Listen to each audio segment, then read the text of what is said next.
Bismillahirrahmanirrahim. Alhamdulillahirrabbilalamin. Wassalatu wassalamu ala asyrafil anbiya'i wa mursalin. Sayyidina Muhammadin wa ala alihi wa sahbihi ajmain. Assalamualaikum warahmatullahi wabarakatuh. Waalaikumsalam warahmatullahi wabarakatuh. Alhamdulillah, di penghujung tahun 2022 ini kita kembali bertemu dalam Dunia Alisukti yang ke-24. Malam ini kita akan bongkar rahasia tentang yang tercover. Ya, ini untuk melihat bagaimana perkembangan manusia ya dari sejak lahir kemudian sampai dia dewasa dan apa keinginan mereka setelah beranjak dewasa ya. Nah ini kita akan bercerita tentang bagaimana perkembangan manusia ya jika mereka kenal dengan Allah. Kalau mereka kenal dengan Allah, artinya mereka sudah tidak tercover lagi. Ya, tidak tercover lagi, maka mereka akan mengagung-agungkan Allah Subhanahu wa taala. Ini adalah yang kita maksud dengan yang tidak tercover. Sedangkan yang tercover ya, yaitu orang yang tidak kenal Allah. Ya, walaupun mereka paham, ada membaca ayat-ayat ya, kemudian diterangkan dalam kajian-kajian ada Allah, ada Allah, ada Allah, tapi mereka tidak kenal. Seakan-akan mereka tercover dengan Allah ya, sehingga kalau tidak kenal dengan Allah, maka boleh jadi orang akan mengagung-agungkan nabi-nabi mereka. Nah, ini akan kita lihat bagaimana orang yang mengagung-agungkan nabi ini. Kemudian kalau mereka tidak kenal dengan nabi-nabi mereka, ya artinya mereka juga selain tercover dengan Allah, mereka juga tercover dengan nabi-nabi, maka mereka akan mengagung-agungkan wali-wali, guru-guru ataupun keramat-keramat. Keramat-keramat ini bisa saja tempat-tempat yang makam-makam keramat, ya. Ada juga tempat-tempat yang dianggap suci dan sebagainya. Kemudian yang berikutnya adalah orang yang tidak dalam golongan 1, 2, dan 3 ini akan mengagung-agungkan diri mereka sendiri dan juga bijak pandai mereka ya. Ini adalah ciri-ciri orang yang nanti akan kita bedah ya, bagaimana orang yang tercover ini, bagaimana apa yang mereka lakukan. Gunanya kita mengetahui ini adalah sebagai bekal kita nanti ya. Kalau di Indonesia ya, ini banyak sekali ya aliran-aliran yang kadang-kadang kalau kita tidak berhasil mematahkan argumen-argumen mereka gitu ya, itu agak sulit, mereka akan masuk kepada kepahaman yang baru. Nah inilah gunanya bagaimana kita mengetahui apa yang dimaksud dengan orang-orang yang tercover ya. Maka kita akan lihat dengan bagan sebagai berikut. Kita akan lihat bagaimana dengan si buta, bagaimana proses pembentukan cover tersebut, kemudian jalan-jalan apa saja yang bisa yang sebenarnya tujuan untuk membuka cover ini. Itu ada jalan alamiah dan juga dengan jalan perubahan paradigma pemikiran. Nah, di dalam ini nanti akan kita lihat bagaimana syariat dan hukum hakam mencoba untuk membuka cover tersebut. Apakah syariat mampu untuk membuka itu? Ya, kemudian juga tarekat dan wali-wali, jalan yang dipakai oleh kaum-kaum yang katanya sufi ya, tetapi memakai jalur tarekat dan wali-wali. Mereka juga sebenarnya ingin membuka cover tersebut ya, tetapi akan kita lihat nanti apakah mereka berhasil membuka cover itu atau masih tetap ada cover yang menutupi pandangan mata hati mereka. Dan berikutnya jalan mistik ya, jalan mistik ini adalah jalan yang disebut juga jalan agama tanpa ibadah, kalau saya sih menyebutnya itu. Nanti akan kita rangkum. Setelah itu kita lihat bagaimana dengan jalan nabi-nabi ya, jalan nabi-nabi. Nah ini yang disebut dengan si calik nanti aja, yang melihat, yang mata hatinya sudah tajam, yang dengan berbekalkan ilmu yakin, ya, clear knowledge, dan ainul yakin, clear vision atau uncover. Inilah yang disebut dengan orang yang sudah berhasil melepaskan cover mereka terhadap kebenaran. Nanti akan kita lihat kesadaran jati. Nah itu adalah kerangka yang akan kita bahas malam ini. Mudah-mudahan insya Allah pada waktunya nanti akan selesai ya. Mari kita lihat satu persatu. Si buta yang tercover dari melihat kebenaran, itu saja sudah yang kita sebut dia yang tercover dari melihat kebenaran. Kebenaran apa? Nah ini kebenaran akan kewujudan Allah, keesaan Allah, kebesaran Allah. ya. Nah, ini mereka tercover ya dari melihat kebenaran itu, ya, sehingga dikatakan oleh Al-Quran bukan matanya yang buta, tapi hatinya yang buta. Nah, ini yang kata Al-Quran itu, ya, hati yang buta itu tidak bisa melihat kebenaran akan kewujudan Allah, keesaan Allah dan kebesaran Allah dan berbagai atribut-atribut lain yang melekat kepada Allah Subhanahu Wa Taala. Ya, ini tidak berhasil atau tercover, ya, mata hatinya tertutup. Melihat dua kewujudan, ya. Di sini seakan-akan orang yang tercover itu melihat ada dua kewujudan, yaitu kewujudan pencipta dan ciptaan. Nah, ini yang yang dikatakan tercover itu. Dia selalu kemanapun dia melihat ada dua kewujudan, yaitu kewujudan pencipta dan ciptaan. Nah, ini adalah ciri-cirinya, ya. Kemudian juga ada ayat yang sangat populer, Allah tidak merubah keadaan suatu kaum sehingga mereka merubah keadaan yang ada pada diri mereka. Artinya menurut kepahaman ini manusia dulu yang merubah keadaan, yaitu dengan berusaha, berikhtiar dan berdoa, baru setelah itu Allah merubahnya. Nah, ini adalah ciri-ciri pemandangan dari pandangan orang-orang yang tercover ini. Ya, manusia berubah dulu keadaannya dengan cara berusaha, berikhtiar, berdoa dan sebagainya, ya. Maka barulah setelah itu Allah akan merubahnya. Nah, ini adalah satu ayat yang sangat populer yang dipakai di dalam pemahaman orang-orang yang masih tercover ini, ya. Maka kita lihat ya, si buta itu hanya memandang apa? Memandang sifat-sifat yang ada di sekeliling dia, kemudian mulailah sifat-sifat itu dia anggap sebagai miliknya, sehingga dia merasa ada dan semuanya adalah milikku. Dan ciri-cirinya lagi adalah aku dan milikku itu lebih baik darimu. Ana khairum minhu, kata iblis dulu kepada Nabi Adam, ya. Nah, ini adalah ciri-cirinya, yaitu ada usahaku, ada ikhtiarku, ada doaku. Nah, ini yang selalu di dalam pikiran orang-orang yang masih tercover tentang kebenaran ini, ya. Maka nah, ini sudah kita sebutkan tadi, ya. Orang yang tercover itu, ya, kita tambahkan satu yang keempat di sini. Tadi kita ada satu, orang yang tidak kenal Allah akan mengagung-agungkan nabi mereka. Kemudian orang yang tidak kenal nabi mereka akan mengagung-agungkan wali-wali, guru-guru atau keramat-keramat mereka. Kemudian orang yang tidak dalam golongan 1, 2, dan 3 mengagung-agungkan bijak pandai mereka. Ada lagi, atau orang yang mengagung-agungkan dewa-dewi, mitologi, dan diri mereka sendiri. Ini juga tidak kalah banyaknya sekarang yang berada di tengah-tengah kita sekarang, ya. Nah, kita lihat bagaimana ciri-cirinya kalau umat Kristiani, ya, mengagung-agungkan siapa? Nah, Nabi Isa, ya, Yesus Kristus kata mereka yang dipertuhankan. Ini adalah karena sebenarnya mereka tidak kenal dengan kebenaran tentang Allah, sehingga mereka tercover dari pemahaman tentang kebenaran itu. Nah, yang tidak kalah umat Islam pun, ya, ini juga banyak kita lihat sekarang, ya. Bagaimana umat Islam itu mengagung-agungkan aksesoris, ya, aksesoris peninggalan Nabi. Contohnya rambut Nabi, kemudian seakan-akan itu adalah Nabi sendiri. Nah, ini tidak kalah banyaknya, ya, terutama bagi orang-orang yang pernah ke Turki, ya, dan juga di negara kita pun ada yang pernah membawa rambut Rasulullah Sallallahu Alaihi Wasallam ke sini, dan seakan-akan rambut beliau itu diperlakukan sedemikian mulia, sedemikian hormatnya, seakan-akan sama dengan diri Rasulullah, ya. Begitu juga tentang pedang Rasulullah dengan songkok Rasulullah, ya. Itu yang banyak kita lihat, ya, di beberapa golongan orang yang ada sekarang ini, ya. Bagaimana juga sendal Rasulullah pun itu dianggap sesuatu yang sangat sangat spiritual sekali, ya. Seakan-akan dengan itu, dengan semua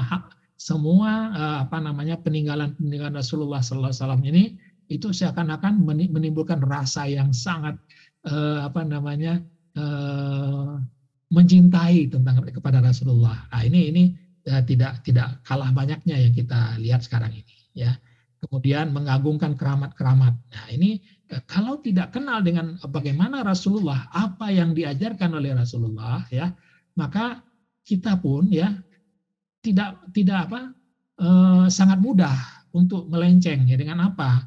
Dengan menghormati mengagung-agungkan wali-wali, guru-guru atau keramat-keramat. Nah, seringkali saya pun dulu dikatakan begini bahwa sebelum engkau bisa berzikir, sebelum engkau bisa melihat Allah dan bertemu dengan Allah, maka engkau harus terhubung dengan jiwa atau hati dari mursyidmu. Ini adalah yang digambar ini seperti itu, ya. Banyak cerita-cerita tentang itu. Maka pengagungan wali-wali ini adalah sesuatu yang harus pada golongan seperti ini.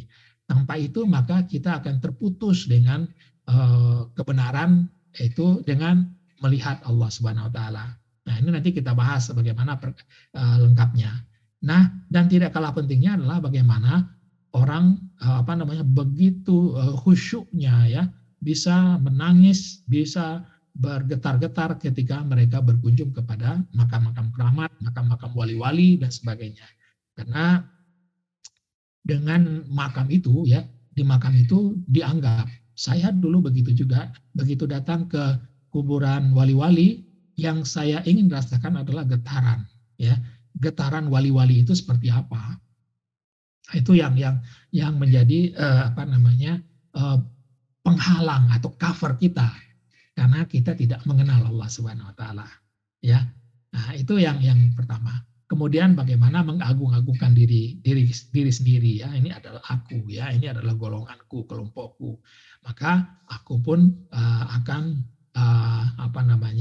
menghakimi, menghina dan juga mengatakan seseorang itu sesat dan sebagainya. Ini adalah yang mengagung-agungkan diri mereka dan bijak pandai mereka sendiri. Nah, ini yang banyak sekarang, ya, mengagung-agungkan diri dewa-dewi, sosok mitologi rekaan mereka, ya. Sudahlah mereka sendiri dianggap sebagai avatar, ya. Avatar itu adalah orang yang dianggap orang suci yang mempunyai tugas ya untuk memakmurkan bumi ini. Kemudian mereka seakan-akan bisa atau berteman atau bisa berjumpa di dalam alam rohani dengan apa? Dengan avatar-avatar lain. Nah, inilah di dalam mitologi di mana di daerah Mesir dulu dan Yunani, mereka seakan-akan bertemu dengan burung funik, ya. Seakan-akan bisa mereka bertemu dengan burung funik, bisa bertemu dengan Dewa Ra, bertemu dengan Ganesha. Inilah yang mereka cari, ya. Setelah mereka berhasil mendiamkan pikiran mereka kosong, maka mereka bingung, ya. Mereka bingung, setelah itu apa? Maka mereka bentuklah satu mitologi, ya, bahwa mereka adalah orang yang diberi tugas untuk memakmurkan dunia ini. Kemudian mereka akan bersama-sama dengan dewa-dewa yang ada. Ya, dewa-dewanya itu pasti bersumber dari mitologi yang ada Yunani, ada dari Mesir dan sebagainya. Nah, ini tidak banyak sekali sekarang, sehingga mereka mengadakan retreat, mereka mengadakan pertemuan, mereka mengadakan kumpul-kumpul, ya, untuk merasakan bagaimana keadaannya setelah mereka menemukan diri sejati mereka, kemudian mereka akan bertemu dengan diri-diri sejati yang lain yang dianggap dewa-dewi. Nah, ini banyak sekali yang ada di Indonesia sekarang, ya. Nah, itu si buta, ya. Nah, bagaimana proses pembentukannya? Ini yang kita lihat sekarang. Prosesnya, ya. Proses pembentukan tutup itu, mari kita lihat. Pada awalnya seluruh manusia dilahirkan dalam keadaan holistik atau sakinah, ya, keadaan asal, ya. Di saat itu pikiran mereka kosong dari segala hal, ya, tidak ada apapun di dalam pikiran mereka. Maka di dalam diri mereka tidak ada khawatir, tidak ada rasa takut.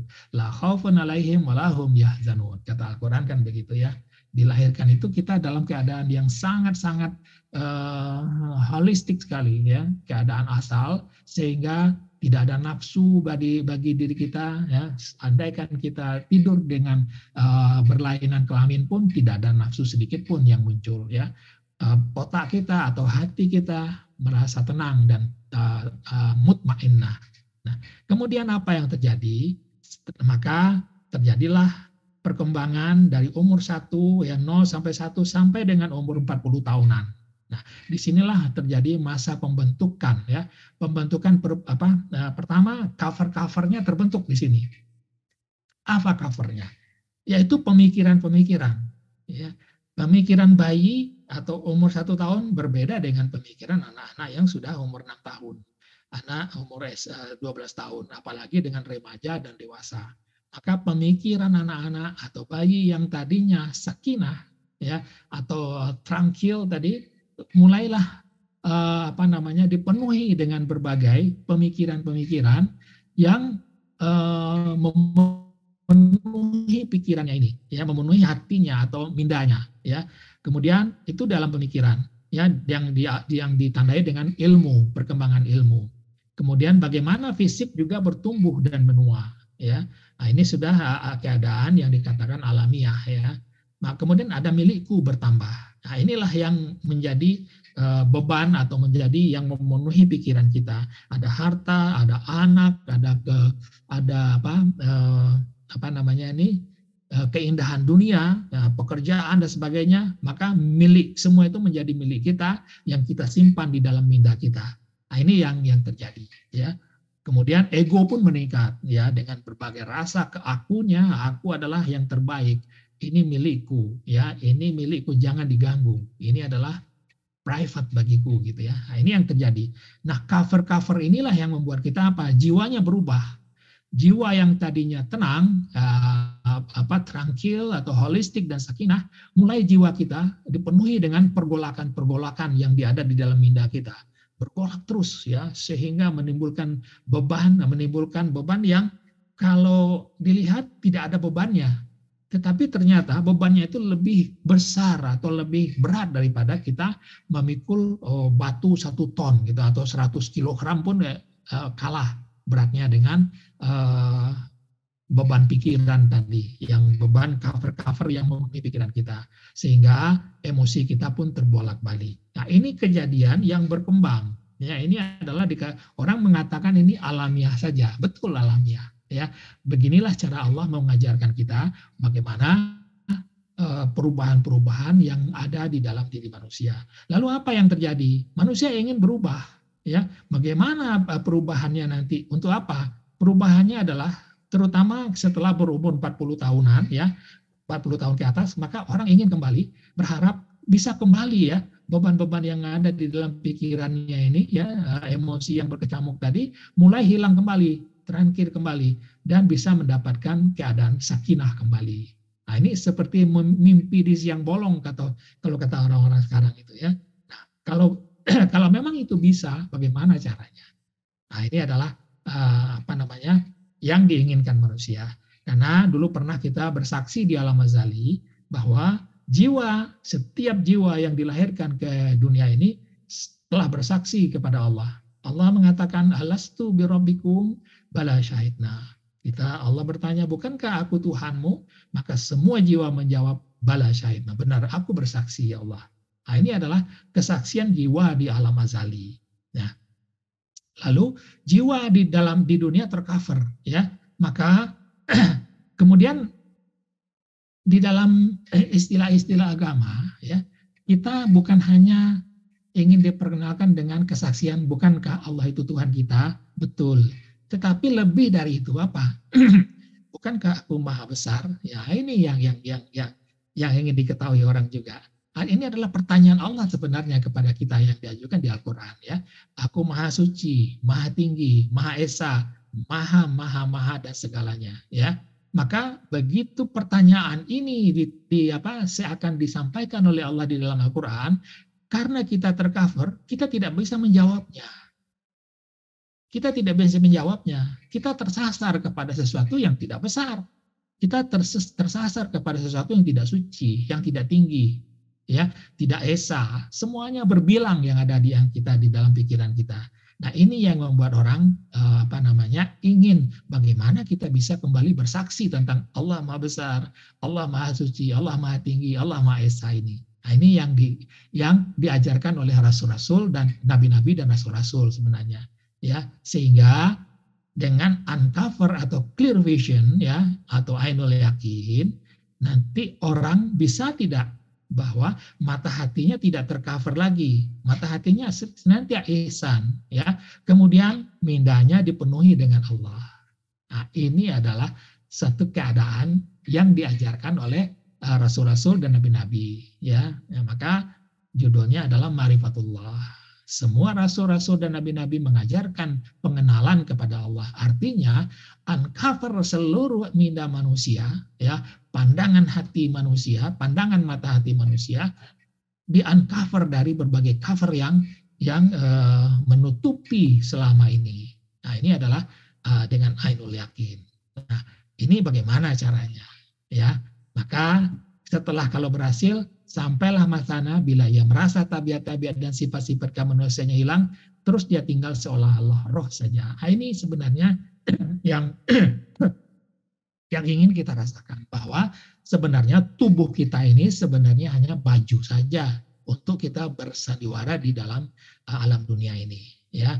Maka kalau sudah sampai kepada hal seperti itu, maka kita hanya jiwa saja, ya, seakan-akan jiwa saja yang bisa merasakan tentang kebesaran Allah, kekuasaan Allah, ya.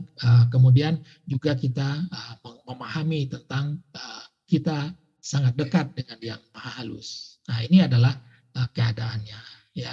Maka kesaksian jiwa kembali di alam dunia ini, maka itulah yang disebut dengan ihsan.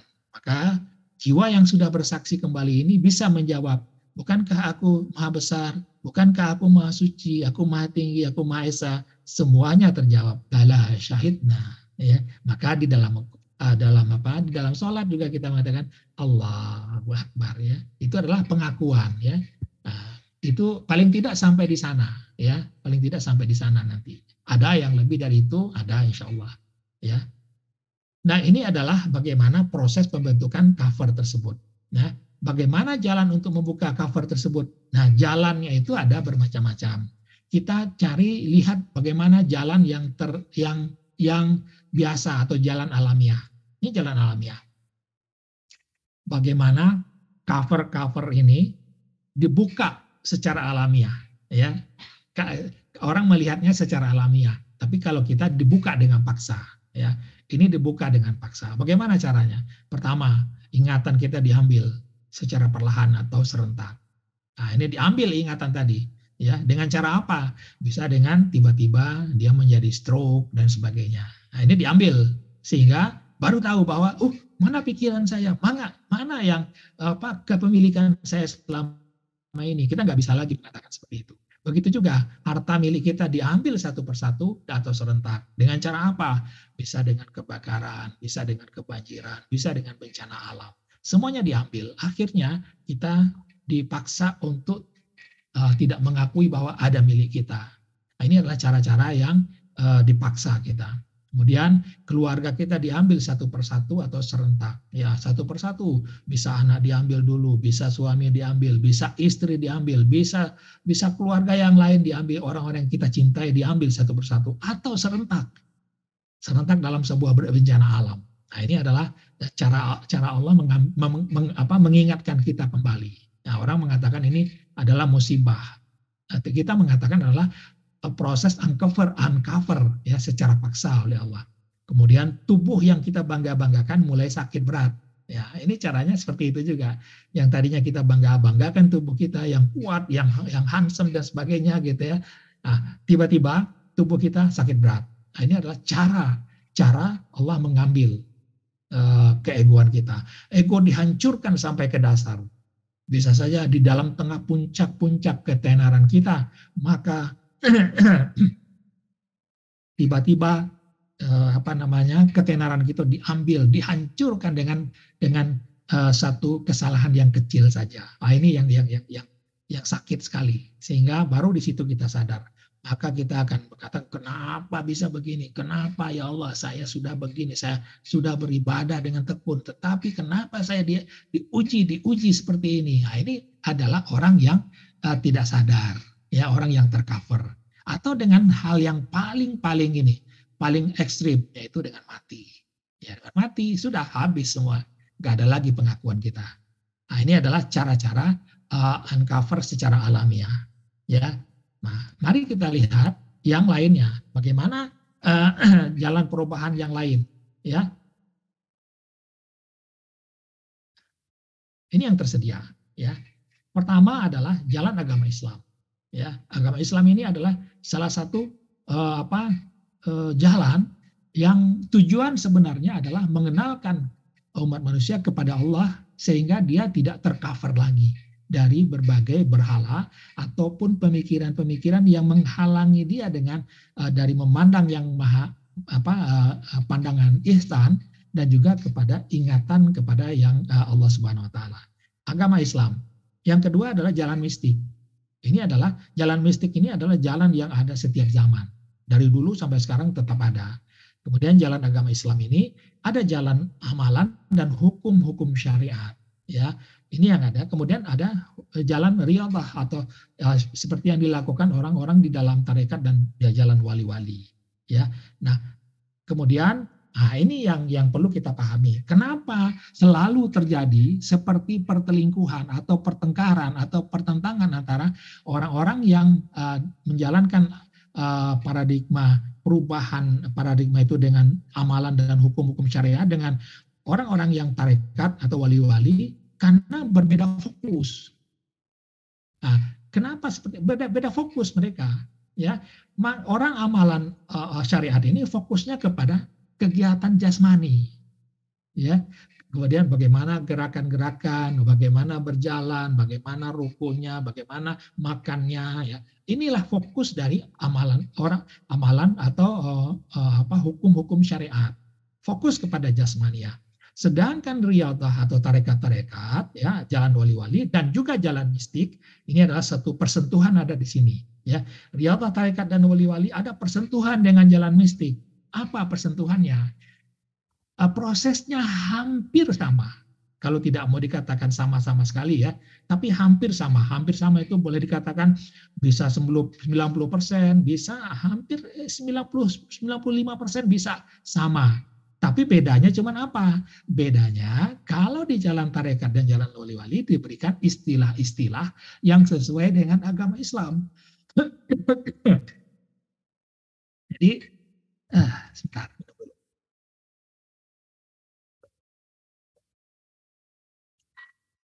Jadi perbedaannya di situ. Hanya perbedaan, ada penambahan tentang istilah dan kosa-kosa kata di dalam yang riyadhah dan tarekat wali-wali ini menambahkan kata-kata, kosakata yang ada keislamannya. Tapi fokusnya sama, yaitu fokus rohani.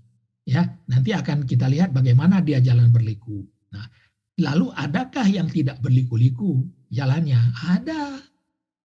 Inilah yang disebut dengan cara nabi-nabi dan rasul-rasul. Ya, bagaimana Rasulullah dulu ya berhasil merubah orang-orang yang berada di zaman jahiliyah yang sangat-sangat kasar dan sangat-sangat temperamental dan sebagainya, itu berubah menjadi umat yang terbaik, ya, dalam waktu singkat. Nah, ini adalah ma'rifatullah dan ibadah, dan ini adalah jalan termudah. Nah, kalau kita lihat bagaimana jalan berliku, ya, kita lihat jalan berliku ini sebentar. Kenapa disebut jalan berliku? Ya, kita lihat ada syariat tadi, kemudian ada tarekat, ada mistik. Semuanya itu ada perbedaan. Ya. Kalau kita dalam teori kuantum, ya, kita mengenal adanya dualitas cahaya. Ya, cahaya itu kalau dilihat dalam satu hal dia berbentuk partikel, tapi kalau dilihat dalam bentuk satu hal yang lain itu berbentuk gelombang. Ya, itu cahaya itu dia sekaligus gelombang dan juga sekaligus partikel. Nah, dengan analogi tersebut, maka saya lihat manusia itu ada dualitas diri pada diri mereka, yaitu ada jasmani, ada rohani, ya, ada jasmani dan rohani. Maka orang-orang yang berada di dalam fase yang berkaitan dengan amalan dan hukum-hukum syariat, dia melihat hanya mengenai aspek jasmani saja.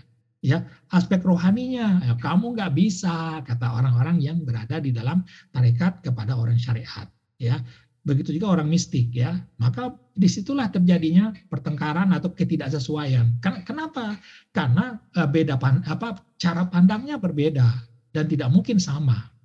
Ya, maka di TV-TV kita lihat bagaimana orang memotong-motong orang yang berpandangan syariah begini dijawab oleh yang berpandangan jasmani, rohani seperti ini. Seakan-akan selalu berbeda begitu. Ini akan melemahkan umat Islam kelihatan gitu. Tetapi kalau bagi kita udah tahu bahwa itu adalah berbeda cara pandang saja sebenarnya. Ya, cara pandang dan juga sedang tercover dari kepada kebenaran. Nah, ini adalah kesulitannya, selalu ada dualitas di situ. Nah, ini yang kita lihat.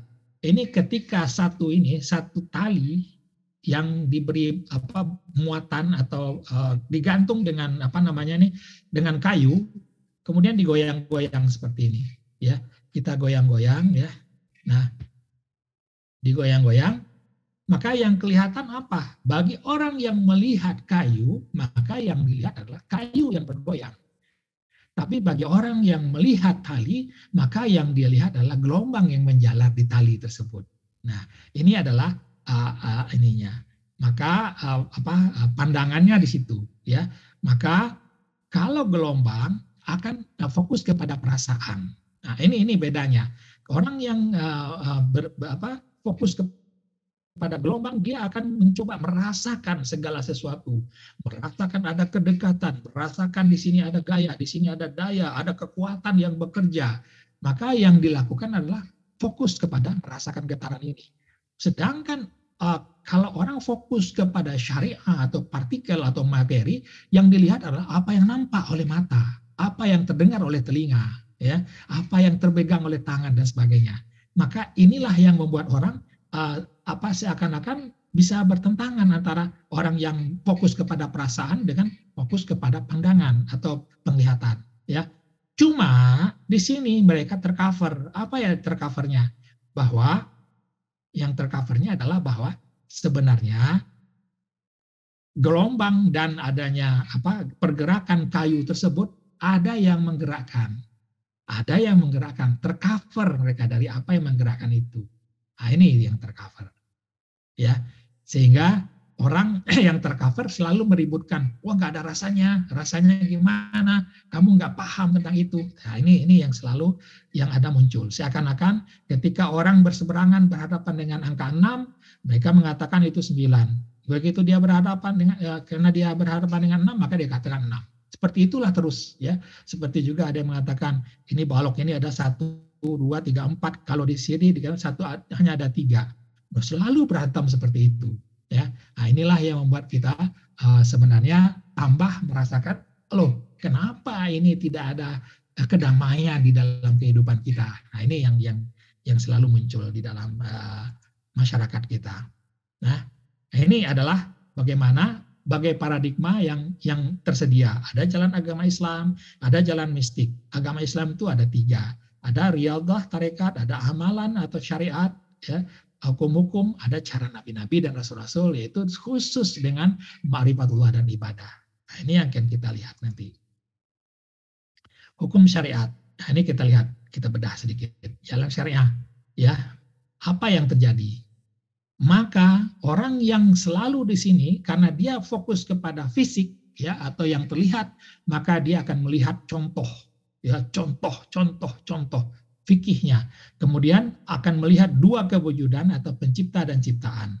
Dan di sini dikatakan Allah di atas langit atau di arasy, kemudian manusia di bumi. Nah, ini adalah paradigma yang dipakai. Pertama adalah ada 2 kewujudan, pencipta dan ciptaan. Allah di atas atau di langit atau di arasy. Kemudian manusia di bumi. Kemudian untuk amalan maka harus ada dalil dan contohnya. Kalau tidak, maka ada bid'ah, ada dosa, haram, kafir, dan sebagainya. Nah, ini adalah paradigma yang dipakai, ya. Kemudian karena ada dua kewujudan, ya, maka muncullah ada Jabariyah, ada Asy'ariyah, ada Qadariyah, ya. Ini yang sudah kita terangkan dulu. Bagaimana orang-orang Jabariyah yang mengatakan bahwa dia adalah wujud, kemudian dia hanya patuh dan tidak berkuasa untuk melawan takdir Allah. Itu yang Jabariyah. Sedangkan Qadariyah mengatakan aku wujud dan aku bisa mengatur, berusaha dan berikhtiar untuk hidupku sendiri. Nah, itu adalah dua kutub yang ekstrim di dalam pemikiran atas duanya kewujudan tersebut. Sedangkan Asy'ariyah mengatakan aku wujud, ya, tapi kadang-kadang aku bisa berusaha dan berikhtiar, tapi kadang-kadang enggak. Nah, ini disebut dengan jalan tengah, ya. Nah, apa yang harus kita lakukan? Cukup ibadah saja. Ibadah contoh dalil-dalil yang ada yang dilakukan oleh Rasulullah. Maka Rasulullah ingin ditiru sampai ke hal-hal yang paling kecil sekalipun, ya. Bagaimana jalan beliau, bagaimana pakaian, seluruhnya ingin ditiru, ya. Tetapi dengan hal tersebut maka umat Islam ternyata tidak berhasil kalau ingin mencontoh seluruhnya, ya, apa yang menjadi karakter Rasulullah. Ya, sungguh berat sekali sebenarnya. Nah, lalu apa? Ya, dakwahnya bagaimana? Fokus kepada gerakan-gerakan jasmani. Dan ini hasil dakwahnya adalah tentang rahmat Allah itu sedikit sekali. Ini 10% ini hanya perkiraan saya saja. Kita lebih banyak bercerita tentang murka Allah atau neraka. Hampir sampai sekarang pun dakwah kita adalah tentang neraka dan murka Allah ini. Nah, ini yang terjadi. Nah, kemudian kita lihat ada dua kewujudan ini. Apa yang terjadi? Ada Allah, kemudian makhluk, ya, makhluk di situ ada, maka yang meliputi manusia, walaupun dikatakan innahu bikulli syai'in muhit, ya, sesungguhnya dia maha meliputi segala sesuatu, dikatakan yang meliputi itu hanya kekuasaannya saja, ya, kekuasaannya yang meliputi seluruh makhluknya. Tetapi ada sebuah pertanyaan, bukankah kekuasaannya juga berada pada dirinya sendiri, gitu. Nah, ini yang mungkin tidak bisa terjawab oleh orang-orang yang melihat hanya hukum-hukum jasmani saja. Nah, kemudian untuk meningkatkan rasa, nah ini yang dilakukan tadi, kita lihat bagaimana kita ingin mengajak orang, kemudian menghukum orang, kemudian menghujat orang. Nah, di situ adalah kebahagiaan sendiri muncul di situ, ya, bahwa kita berhasil membuat orang kalah dalam pemikiran dan sebagainya, ya. Maka orang di sini fokusnya adalah ke jasmani. Dia tidak fokus kepada rohani. Maka tidak ada pelajaran-pelajaran atau perhatian tentang getaran, tentang getaran jiwa dan sebagainya. Pokoknya lakukan seperti yang dilakukan Nabi atau yang disampaikan di dalam hadis-hadis berkenaan dengan perbuatan-perbuatan Nabi dan sebagainya. Fokusnya di situ, ya. Nah, itu adalah jalan syariat dan hukum hakam. Baru kita lihat kepada jalan tarekat dan wali-wali. Ini agak menarik. Kita dengan memahami seperti ini, kita tidak khawatir lagi untuk berdebat dengan mereka atau ditanya, gitu kan. Kita nggak usah berdebat. Kalau ditanya, kita bisa menjawab. Nah, bagaimana jalan tarekat dan wali-wali itu? Covernya yang pertama tadi adalah bagaimana kita harus pandang wajah mursyid kita dengan rabithah. Ini adalah cover pertama, ya. Kemudian cover berikutnya adalah adanya zikir-zikir yang fokusnya kepada lataif. Ya, ini adalah cover, ya. Sehingga pandangan mata hati kita bukannya kepada yang tidak ada rupa, tidak ada umpama, tetapi kepada sesuatu yang ada di dalam diri kita yang dikatakan di sini ada pusatnya dengki, pusat iri, pusat macam-macam ada di sini. Ya, fokus ke sana. Di situ dikatakan sangat banyak dengan hal-hal yang tidak baik. Maka itu yang dibersihkan. Maka ada yang dikatakan mengenal diri, yaitu mati sebelum mati. Kemudian mengenal Allah dengan syariat, tarekat, hakikat, marifat. Tujuannya apa? Ya, nanti untuk mengenal 7 tingkat nafsu, ya. Kemudian untuk menembus ya 7 martabat atau alam atau macam-macam nanti. Ada 7 martabat alam, ada 6, istilahnya ininya macam-macam aja. Ada yang disatuin, ada yang dipisah-pisah. Tapi yang lebih yang fokus mereka adalah untuk mengenal dan dekat dengan Allah yang dekat dengan urat leher. Nah, maka selalu ada pertentangan. Satu mengatakan dekat, satu mengatakan di langit. Pasti berbeda. Ya, nggak akan bisa ketemu kalau tidak paham dengan ilmu ma'rifatullah. Ya, maka ada dua kewujudan, tetapi menyatu jadi satu. Nah, ini yang cirinya di sini. Kalau di syariat tidak ada penyatuan. Ya, tapi kalau di dalam jalan tarekat dan wali-wali selalu ada penyatuan. Ya. Cover berikutnya yaitu ada Wahdatul Wujud, ada Nur Muhammad. Nanti kita lihat. Cover berikutnya perjalanan rohani yang masuk ke dalam kalbu ini. Ya, nanti kita lihat apa maksudnya. Ya, dakwahnya fokus ke rohani. Pikirnya adalah untuk menemukan rasa atau getaran-getaran. Ya, kemudian ibadahnya 5% saja. Ya, tidak banyak soalnya. Ya ibadah saja sudah. Yang penting adalah bagaimana kita berusaha dekat dengan Allah. Ini adalah tujuan mereka. Nah, bagaimana mengenal diri ini? Kita masuk sedikit ke sini. Ya, kita masuk sedikit ke sini. Man arafa nafsahu faqad arafa rabbahu. Ini adalah yang paling populer ya di dalam aliran tarekat dan wali-wali ini. Ya, kenal diri maka kenal Allah. Ya, maka nanti kalau kita lihat ya di sini manusia itu ada dua. Ya, ada zahir, ada batin. Zahirnya atau badan atau tanah, dan kemudian pikiran, jiwa, nafs kata mereka, kemudian akal. Sedangkan batinnya terdiri dari dua, qalb, kemudian tiupan ilahi atau ruh. Nah, tujuan mereka adalah kalau untuk zahir, maka ini dibina dengan apa? Dengan sekolah. Ya, sekolah sampai dari S1, S2, S3 dan sebagainya. Kemudian bisa juga dilatih sebagai ahli. Ya, kalau banyak ahli orang yang berperang maka dilatih sebagai ahli perang. Itu adalah ilmu zahir kata mereka. Ya, bagi mereka yang penting adalah ilmu batin, yaitu zikir. Ya, bagaimana merubah qalb ini bisa berubah menjadi tiupan ilahi. Wah, ini yang seru di sini. Perjalanannya adalah bagaimana dari kalbu berubah menjadi fuad, dari lub jadi sir, dari roh. Nah, ini kita lihat ininya. Maka mereka sibuk ya menzikiri dada ini supaya kalb ini berubah menjadi ruh. Nah, ini caranya seperti itu ya. Maka muncullah berubah nafsu mereka yang tadi dikatakan mulai dari amarah, lawamah, mulhamah, mutmainah, jiwa yang tentram, radiyah yang diridhai, mardiyah ya, kemudian kamaliyah. Ini adalah yang harus dicapai dengan zikir tadi ya.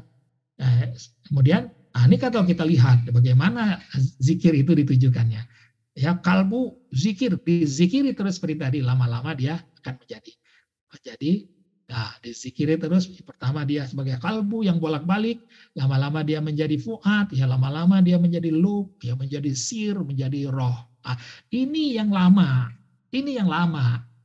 Ya, berbelit-belit.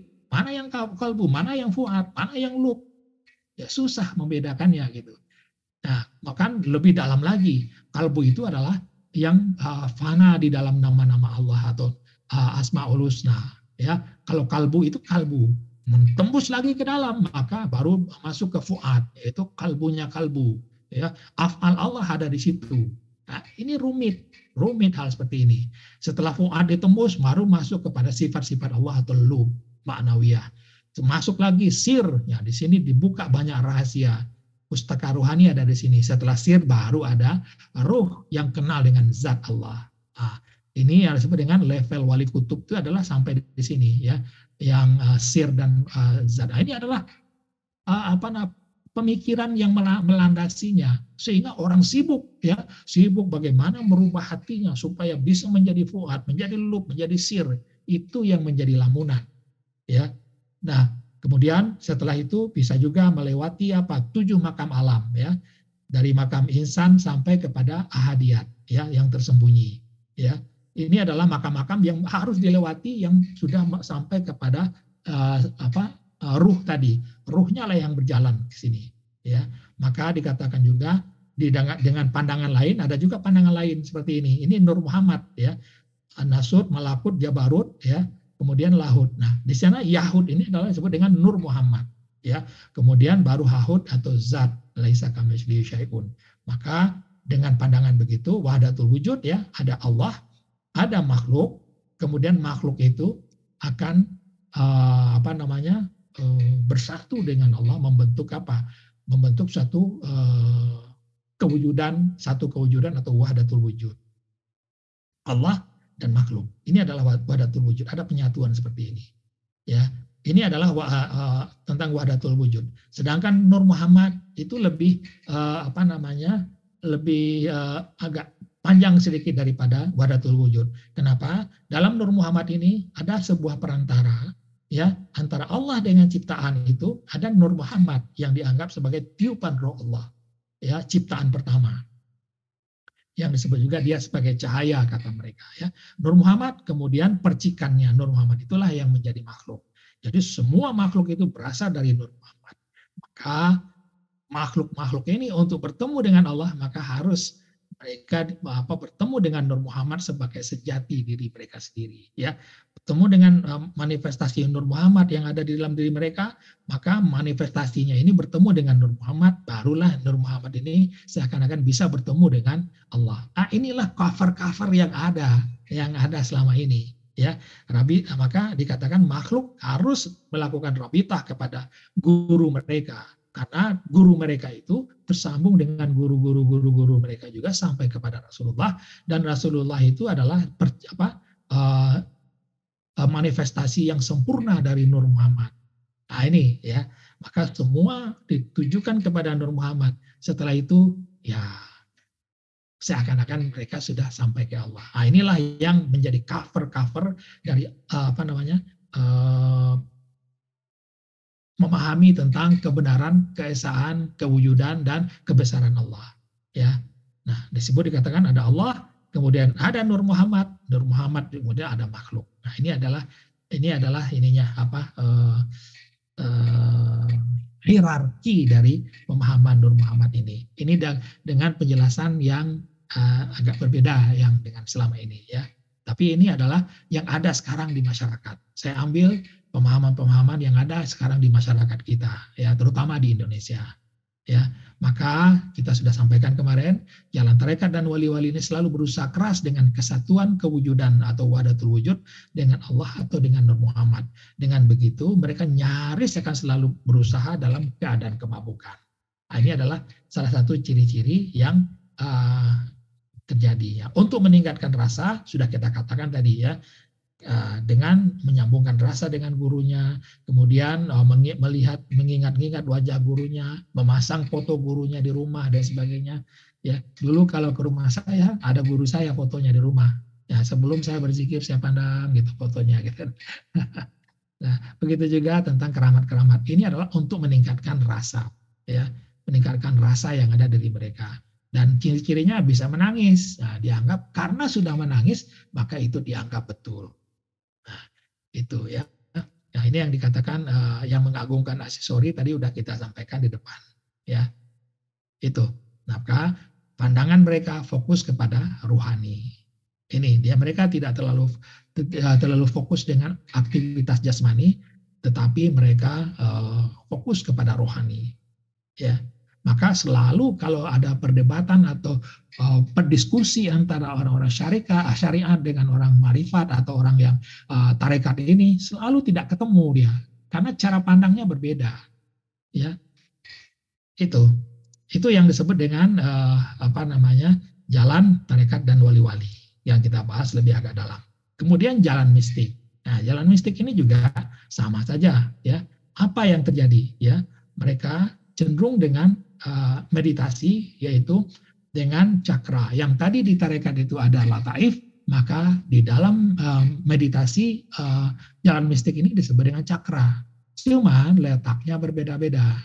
Orang jalan mistik ini cakra itu diambil dari bawah sampai ke atas. Sedangkan orang-orang yang di dalam tasawuf tarekat tadi cakranya hanya di sekitar dada ke atas. Nah, ini bedanya, ya. Kemudian nafas. Ini adalah salah satu Yang membuat apa? Yang membuat mereka bisa fokus kepada sesuatu gerakan. Kenapa? Nafas itu kan bergerak, ya. Nafas itu ada nafas masuk, nafas keluar, nafas masuk, nafas keluar. Kalau itu diamati, ya maka diamati keluar masuknya nafas itu, maka otomatis apa? Dia tidak fokus lagi dengan pikiran-pikiran yang ada di dalam pikiran dia. Itu ininya apa manfaatnya nafas ini, ya. Tetapi ini pun sebenarnya adalah cover juga, ya. Kenapa kita melihat nafas? Itu kan nafas juga ciptaan kan gitu. Nah, nafas ini sangat penting bagi mereka dalam jalan mistik ini, karena dengan nafas inilah mereka bisa menjadi berada dalam keadaan kekosongan atau keheningan pikiran mereka. Kenapa? Yang ada hanya mereka merasakan gerakan nafas. Di dalam ajaran tarekat dan jalan wali-wali pun ada nafas juga.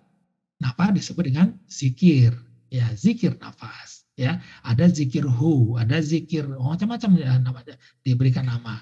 Kalau di dalam jalan mistik ini tidak usah menyebut nama-nama Allah, cukup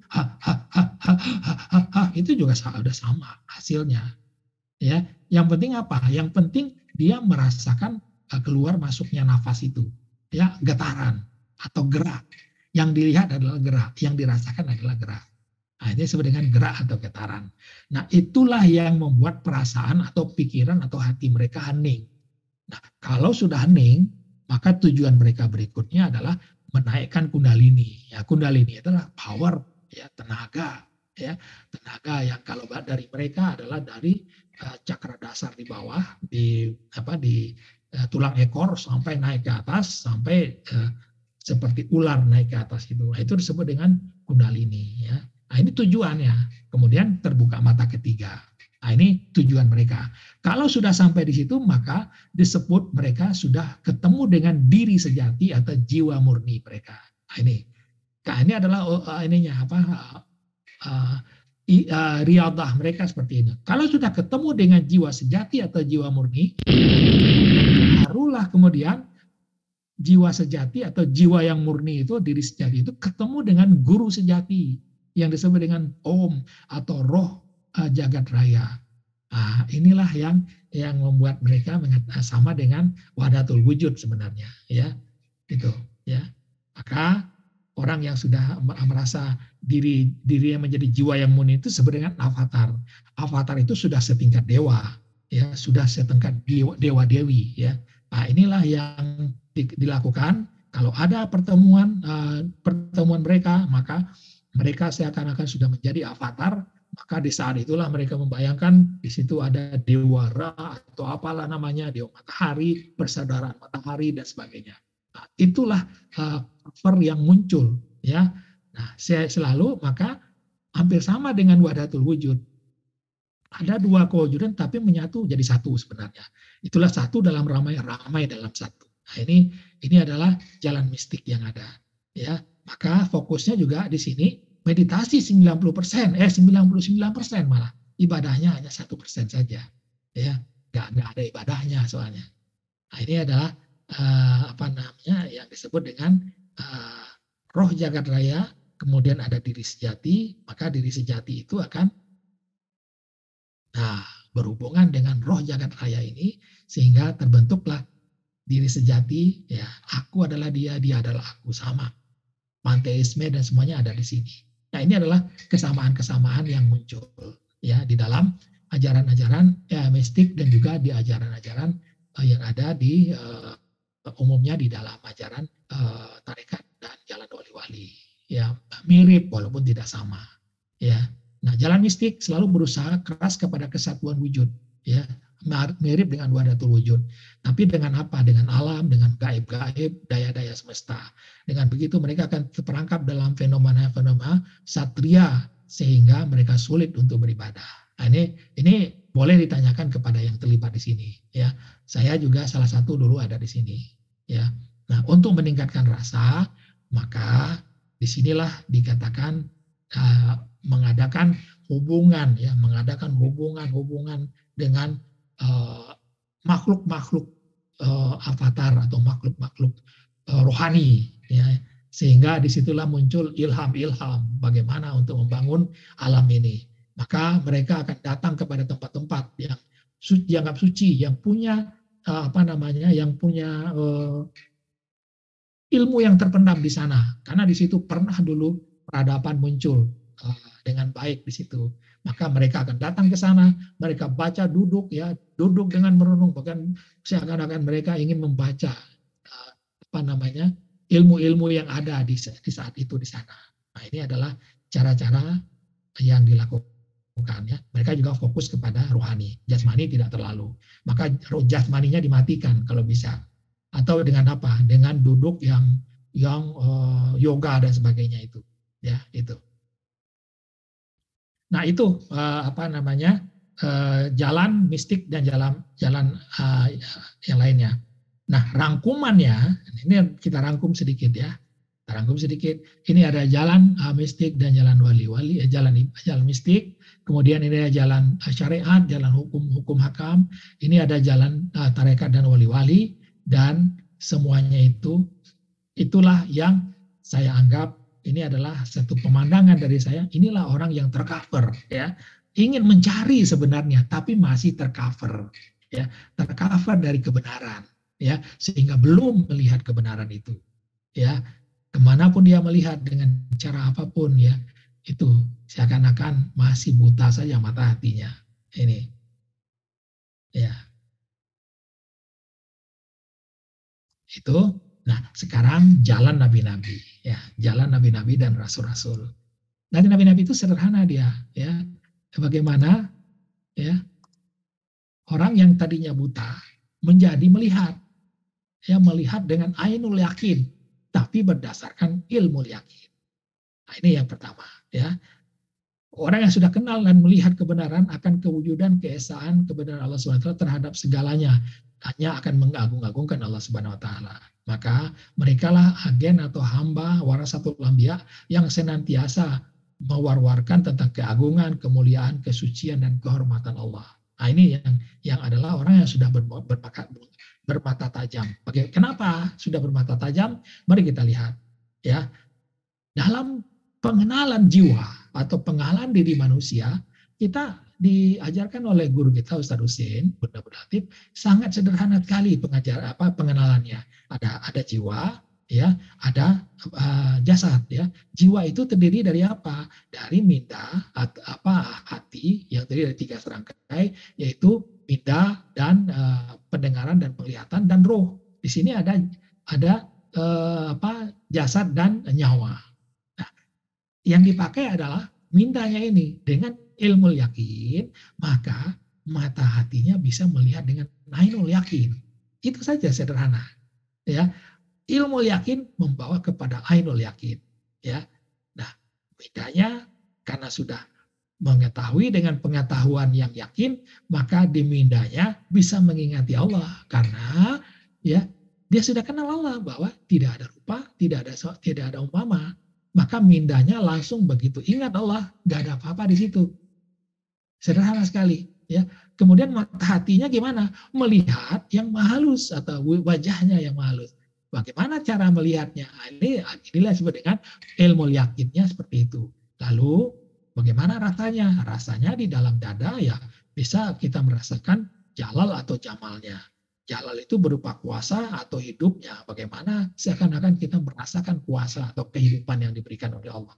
Kemudian kalau jamalnya ini, bagaimana kita merasakan kasih sayangnya Allah, ya, rahmat dan rahimnya Allah. Tetapi itu hanya satu saja rahmatnya. 99 rahmatnya nanti kita rasakan nanti di alam akhirat nanti, ya. Lalu jatuh air mata bercucuran, itu aja sudah. Ya, kemudian dada terasa lapang, sekujur tubuh merasa bergetar dan nafas beralun lembut. Nah, ini adalah hasilnya, ciri-cirinya. Maka orang yang seperti itulah yang bisa mengagung-agungkan Allah dan beribadah dengan khusyuk dalam ibadah wajib maupun sunnah. Kemudian khalifah pengemban amanah atau ulul albab. Nah, ini adalah cara nabi-nabi seperti itu. Nah, kita lihat bagaimana ilmu yakinnya. Ilmu yakinnya pun tidak berbelit-belit ilmu yakinnya. Tidak ada perjalanan-perjalanan, nggak ada perjalanan.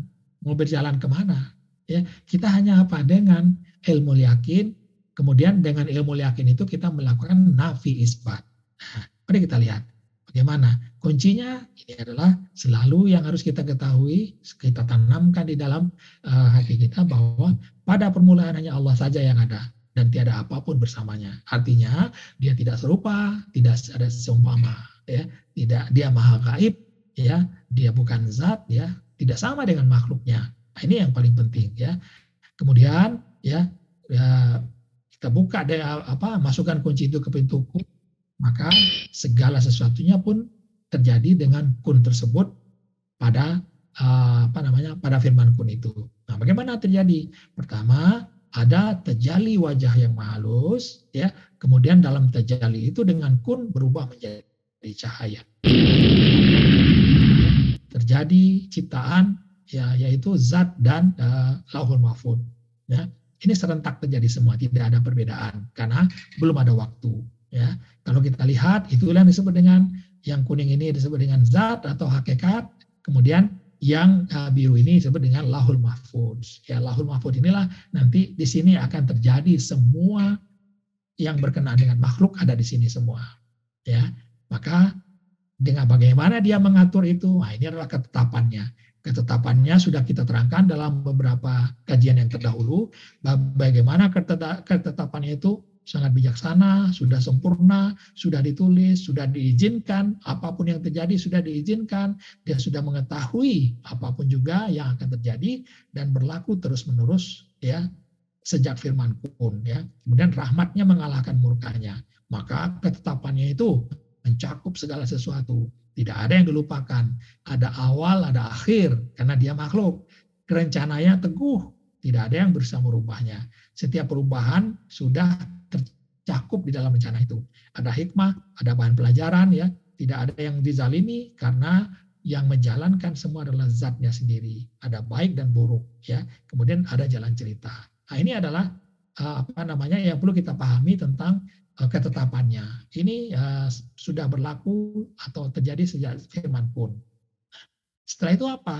Baru kita pakai dalam yang tadi, di dalam bagaimana yang halus berubah menjadi bermanifestasi menjadi zat, zat bermanifestasi menjadi ciptaan. Maka ini sudah kita bahas beberapa waktu yang lalu, bagaimana wajah ini menyamar menjadi zat, sehingga wajah ini sudah tersembunyi di dalam zat itu, ya. Kemudian bagaimana zat ilmunya Allah itu bersembunyi di dalam ketetapannya. Melihat ketetapannya, ketetapan tadi, sebenarnya kita sedang melihat ilmu Allah, ya. Kemudian bagaimana zat kemudian menyamar kembali menjadi jasad, menjadi nyawa, menjadi roh, menjadi hati. Untuk apa? Untuk menangkap semua kehebatan Allah tadi. Contohnya, ya, bagaimana pikiran atau bagaimana melihat, bagaimana mendengar, ya, wajah ini ditangkap oleh hati, ya. Bagaimana hidup, ya, hidup ditangkap oleh nyawa. Bagaimana kuasa ditangkap oleh roh, ya. Nah, inilah disebut dengan infrastruktur dari alam semesta, ya. Alam semesta punya infrastruktur seperti ini. Ada hati, ada roh, ada nyawa, ada jasad. Hanya saja dengan fungsi makhluk berbeda-beda, maka kualitasnya juga berbeda-beda. Yang dua di atas disebut raga, yang dua di bawah jiwa.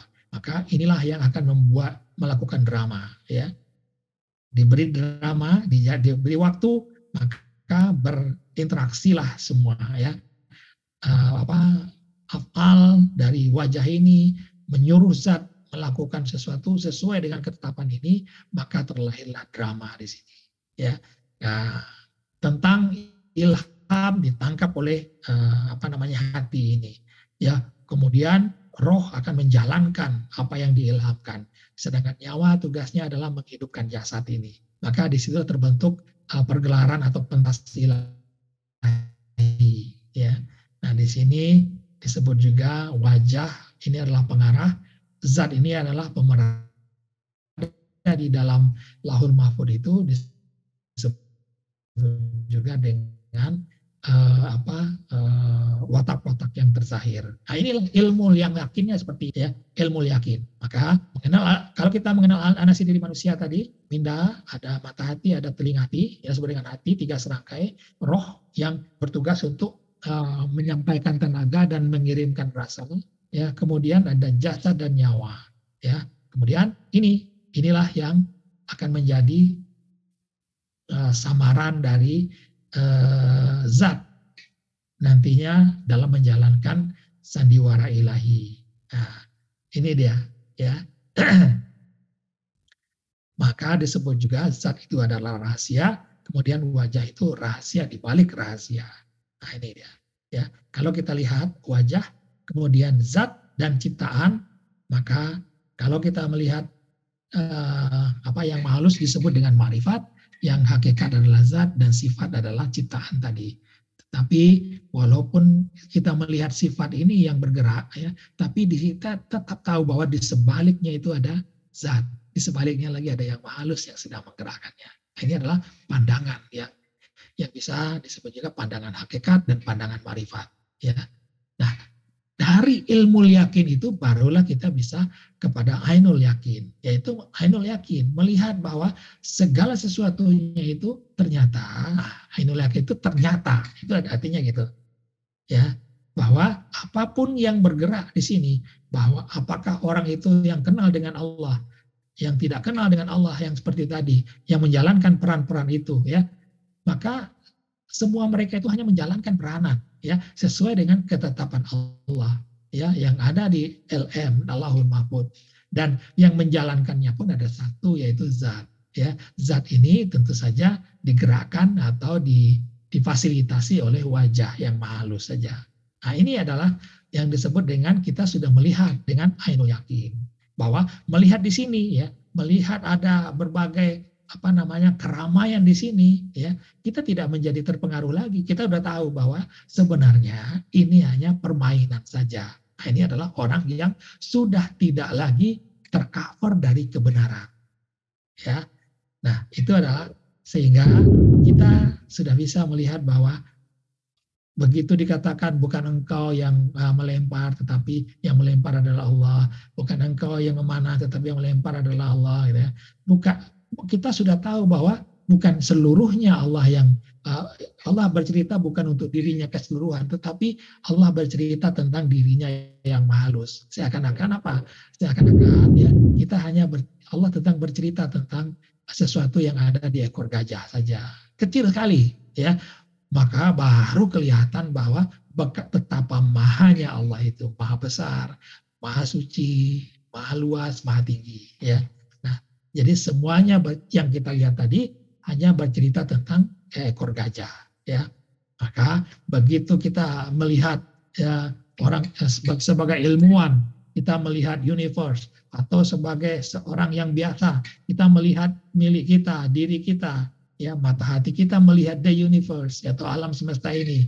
Mata kita melihat milik kita atau diri kita, tetapi mata hati kita bisa melihat di sebalik ini. Di situ ada ketetapan Allah, di situ ada rahasia, di situ ada rahasia di dalam rahasia, ya.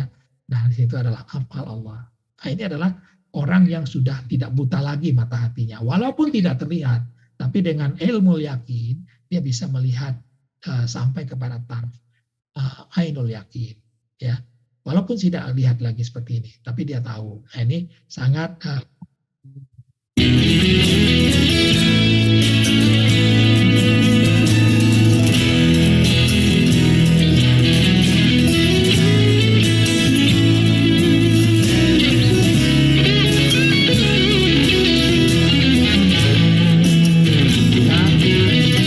begitu kita melihat tadi, ya, bagaimana keramaian yang ada di jalan mistik, di jalan tarekat dan wali-wali, jalan syariat dan sebagainya. Orang yang sudah tidak celik lagi sudah paham bahwa itu adalah sifat-sifat saja, ya, sifat yang dimainkan oleh zat, ya, zat yang dimainkan oleh yang maha halus. Nah, ini dengan afal yang maha halus. Inilah yang kita pahami sehingga kita tidak ribut lagi, ya, tidak perlu lagi bertengkar dengan itu, ya. Lalu apa yang harus kita lakukan, ya kan? Ya, dengan mengetahui hal seperti itu, ya, ada semuanya adalah lakuan zat, ya, lakuan hafal dari wajah yang halus terhadap zat, ya, dan melahirkan sifat-sifat. Kalau kita sudah tahu itu, ya kita sudah tenang, ya. Maka orang yang sudah bisa melihat semua itu, maka dia akan mudah menjadi orang yang berpandangan ihsan. Pandangan ihsan itu adalah kemanapun dia menghadap, yang dia lihat adalah wajah yang maha halus saja sudah. Dia nafikan sifat-sifat tadi, dia nafikan juga zat, maka yang ada adalah wajah. Inilah orang sudah bertemu dengan Allah yang dicari-cari. Ya, tidak ada lagi cover, tidak ada lagi cover yang menutupi yang maha halus itu. Ya, karena yang menutupinya ternyata adalah pengetahuan kita sendiri. Ya, nah ini yang disebut dengan jiwa, ya, jiwa yang seakan-akan hanya roh saja tadi, ya. Maka kita paham sekarang bahwa ini adalah boneka saja, kemudian yang menjalankannya adalah pesulap, ya, maka yang menjalankan. Nah, kita lihat, nah, maka yang terakhir adalah lakonan. Nah, ini lakonannya itu, ya. Jadi, begitu kita melihat sekarang, melihat ini, maka ini hanya baju saja atau boneka. Kemudian yang dijalankan adalah pesulapnya, sedangkan yang terlihat dengan pandangan mata kita, terdengar dengan telinga kita, terasa, semuanya hanyalah lakonan saja, ya. Nah, begitu juga Bang Azri juga asik dengan ini, yaitu bagaimana Kang Deddy Mizwar, ya, Deddy Mizwar itu dia sebagai sutradara dan sebagai bintang film sekaligus, ya. Jadi dia yang menyutradarai, dia yang bermain juga, dia yang membuat jalan ceritanya juga. Maka yang terakhir adalah apa yang terjadi, perwatakan dia sendiri. Ya, ini adalah bagaimana kita melihat sandiwara tadi. Maka nanti akan kita lihat bahwa bagaimana orang-orang yang di sini tidak akan bisa mengatakan kenapa saya begini, nggak ada lagi pertanyaan seperti itu. Karena kita sudah tahu bahwa ini hanya watak-watak atau baju bagaimana Deddy Mizwar ini dia menjalankan peranan sebagai apa? Sebagai kakek, sebagai pencopet, sebagai Sunan Kalijaga, sebagai Haji Romli. Nah, ini adalah perwatakan yang zahir saja, ya, itu, ya. Maka kalau dalam pertunjukan wayang, ya, ini adalah dalangnya, kemudian ini adalah wayangnya, ini adalah yang tergambar di layar. Nah, itu adalah pandangan-pandangan yang ada. Kalau sudah begitu, apa yang bisa kita lakukan? Nah, ini, maka yang bisa kita lakukan baru kita paham bahwa kita tidak wujud. Nah, ini adalah orang yang sudah tidak buta. Maka orang yang sudah tidak buta lagi, maka dia tahu bahwa ternyata saya tidak wujud. Yang mengenal dirinya sendiri dan mengenal Tuhannya, ya, bahwa ternyata saya tidak wujud. Berarti kalau sudah tahu dia tidak wujud, dia sudah tidak tercover lagi. Ya, semua bergantung kepadanya. Maka begitu dia melihat bahwa semua yang ada ini tergantung kepada dia, tidak ada campur tangan sedikit pun, tidak ada pilihan, kemudian semuanya perkakas saja, dan keadaannya pun dirubahkan oleh Allah, dan aktivitasnya juga dilakukan oleh Yang Maha Halus sendiri, dan maka barulah dia paham bahwa ini adalah orang yang sudah tidak tercover lagi, sudah melihat kebenaran, dan dia tidak akan bertanya lagi kenapa, tidak ada pertanyaan lagi. Nah, kalau sudah begitu, barulah paham ayat berikut ini. Allah tidak akan merubah keadaan suatu kaum sehingga mereka merubah keadaan yang ada pada diri mereka. Artinya apa? Allah tidak akan merubah keadaan suatu kaum sehingga mereka dikenai aktivitas untuk berusaha, berikhtiar, dan berdoa untuk merubah keadaan mereka. Jadi dikenai aktivitas. Maka artinya apa? Bahwa kalau belum terlihat mereka berusaha, berikhtiar, dan berdoa, maka artinya Allah belum menetapkan kaum itu untuk berubah. Jadi tidak ada usaha dari kaum itu sebenarnya, tapi dikenai oleh usaha. Ya, maka kalau di Lauhul Mahfuz tidak tertulis kaum itu diberikan ide, pemikiran atau ilham, keinginan, difasilitasi bantuan, diberi kekuatan atau daya dan lain-lain untuk berubah, maka kaum itu tidak akan berubah. Jadi berbeda dengan pandangan yang pertama tadi, usaha manusia, baru Allah akan merubah. Kalau ini enggak, Allah merubah maka akan terlihat usaha manusia itu. Nah, di situ dia keindahannya. Ya, maka setelah itu apa yang bisa dilakukan oleh orang yang sudah tidak buta lagi atau orang yang sudah tidak tercover lagi, maka yang dilakukan hanya diam, tenanglah. Kenapa? Diam. Tidak ada yang perlu ditanyakan karena semua sudah pada tempatnya. Ya, tidak ada tugasan, maka jangan cari tugasan. Ini senang saya mendengar ini. Kalau Bapak Bayu tugasannya udah lengkap dengan Zoom dan ini editing video-video. Itu macam biasa saja sudah, ya. Dan tapi kita tahu bahwa sebenarnya kita hanya baju saja, ya. Itu yang perlu kita pahami. Kemudian bina ibadah, rilak wangkonar, bina kerohanian, Islam dan redha. Barulah kita bisa memahami ini semua. Kalau sudah mata hati kita sudah tidak buta lagi, ya, maka muncul kesadaran jati, ya. Kesadaran jati itu apa? Ya, ini kesadarannya. Orang yang mengenal dirinya dan mengenal Tuhannya, niscaya sudah pasti ia mengenal bahwa ia tidak mempunyai wujud bagi dirinya, sehingga ia hanya seakan-akan roh saja.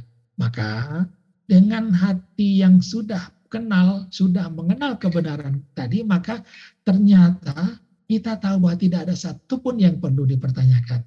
Tidak ada satupun yang perlu dipikirkan dan dikhawatirkan. La khaufun alaihim wa la hum yahzanun. Ya, inilah yang akan membawa kita kepada kembali kepada tranquility atau keheningan di dalam benak kita, dalam pikiran kita, dan kita akan bisa merasakan nanti alam sakinah atau alam asal, ya. Maka disitulah kesaktian jiwa kembali di alam dunia, ya. Maka nikmat Tuhan kamu mana ya yang akan kamu dustakan atau yang kamu ragukan? Maka jawaban kita hanya apa? Engkau melihat mata mereka mencucurkan air mata disebabkan kebenaran yang mereka ketahui sambil berkata, wahai Tuhan kami beriman. Oleh sebab itu tetapkanlah kami bersama orang-orang yang menjadi saksi. Ya, maka ini adalah keadaannya yang sudah disampaikan di atas tadi. Begitu saja keadaannya, nggak macam-macam. Ya, mindanya ingat kepada Allah, mata hatinya melihat kepada yang maha halus, ya, maka dia akan merasakan bagaimana jalalnya Allah, jamalnya Allah, dan sering-sering kita merasakan bahwa dada kita sejuk, ya, tubuh kita kadang-kadang ya diberikan kenikmatan, ya, nafas kita juga nggak terlalu memburu lagi, ya. Kemudian air mata kita mudah berjatuhan, ya, mudah sekali jatuh begitu kita mengingat Allah ataupun memandang kepada wajah yang maha halus. Demikian adalah rahasia akbar yang keempat. Demikian Bang Bayu. Rahasia akbar yang keempat, mudah-mudahan ini memberikan satu pemandangan bagaimana kita bisa melihat bagaimana orang yang disebut dengan orang yang tercover, ya, bagaimana proses cover itu terbentuk, bagaimana keinginan manusia untuk membongkar cover tersebut, dan cara-cara seperti apa yang tersedia, dan cara-cara itu berhasil atau tidak membuka cover itu. Nah, ini yang gambaran kita untuk malam hari ini, sehingga teman-teman semua bisa mempunyai suatu gambaran yang lebih utuh lagi tentang bagaimana kebesaran Allah, tentang bagaimana Allah tidak menciptakan manusia itu hanya dalam satu agama atau satu kebenaran saja. Allah nggak mau. Sebenarnya Allah mau, bisa gitu ya. Kalau Allah mau, Allah bisa menciptakan manusia itu hanya menjadi satu golongan saja, orang yang beriman seperti malaikat saja gitu ya. Tetapi keinginan Allah beda.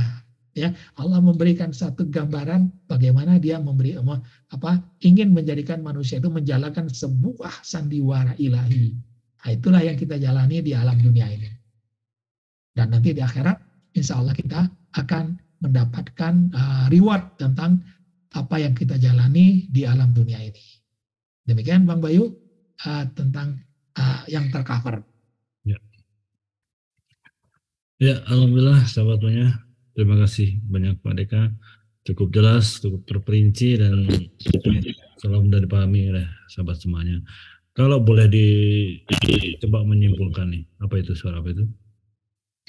Jadi yang dimaksud tercover ini di sini terhijab ya. Jadi orang-orang yang tercover atau terhijab ini senantiasa akan melihat perbedaan gitu. Dan selalu dalam perdebatan dengan cara pandang dan tafsir kebenaran yang masing-masing gitu ya. Jadi tidak bisa melihat kebenaran yang hakiki. Kurang lebih begitu Pak Reka. Baik Pak Reka, seperti biasa 10 menit untuk zikrullah Pak Reka. Ya, insya Allah malam ini kita kembali latihan tentang zikrullah. Ya, zikrullah mengingat Allah. Ya, tidak ada yang lain yang kita ingat kecuali Allah. Maka di dalam minda kita hanya ada satu ingatan, Allah. Ingat Allah, maka tidak ada rupa, tidak ada umpama. Kemudian mata hati kita, ya mata hitam kita naikkan ke atas, ya, kunci di sana atau istirahatkan mata hatinya. Kemudian mata hati istirahat yang bisa melihat dan bisa bergerak adalah mata hati. Ya, mata jasmaninya istirahat, mata hati yang hidup.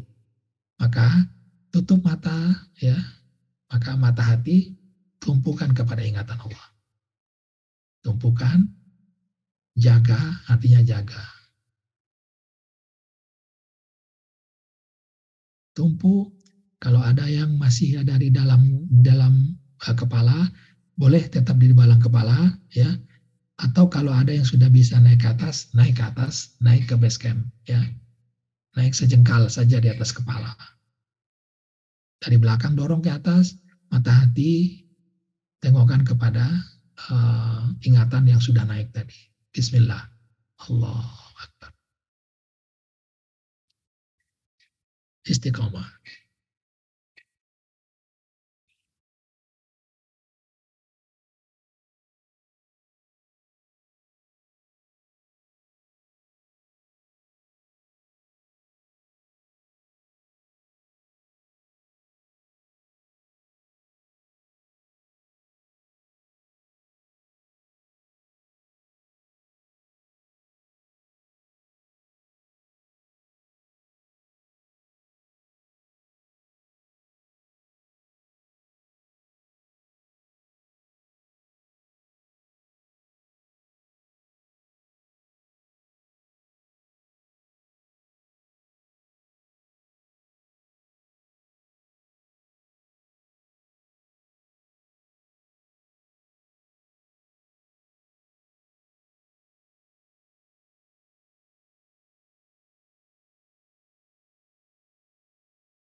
Sudah 10 menit Pak Deka.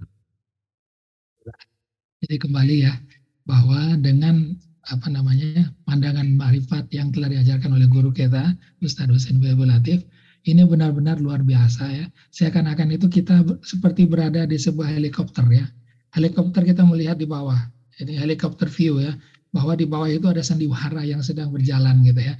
Dan kita hanya sebagai orang yang menyaksikan saja helikopter sandiwara itu. Ya, gitu yang memang luar biasa yang saya rasakan.